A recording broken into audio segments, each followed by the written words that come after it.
It's airbrush time, people! Now, if you don't have an airbrush, you either need to make your flowers in red, or you can use the dusting powder, but you still don't want to start with white if you're using the dusting powder to try to make red roses. It's just not a good idea.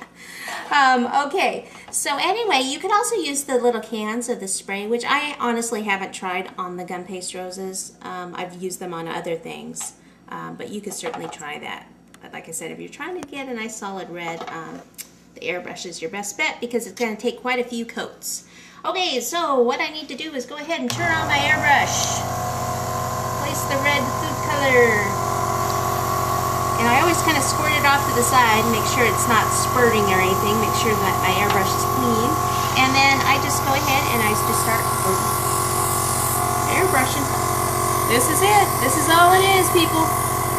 We are airbrushing. Alright, so I just want to go ahead and go over all of them, and then what you have to kind of do is, I go like this. Very technical. This. And then it moves them around, then you can get the other sides without actually touching them and get red all over your hands.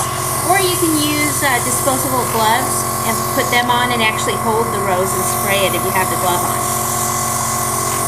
So you usually do a few coats. You know, try to get a few of the different sides. See, now we have the other side up. So do this a few times, and then you'll have to let them dry and probably do a second coat. So luckily I already have some done because they need to be completely dry before you actually put them on your cake. Here we go. I've got green buttercream, and I use the Americolor avocado green. And I have a tip number 352 on the bag. Let me just kind of clean it off so you can see. It's the one that looks like a bird beak. And I just take some of the roses, and I'll probably put a nice little cluster right here. So I just want to put a little bit of buttercream right there to secure them. And I've got some different sizes. And then I'll just squeeze some leaves in there. One back here. Okay. I'm going to have a couple down here. If you have any flaws on your cake, this is the time to cover them up. Not that we have any flaws, right? Put another one in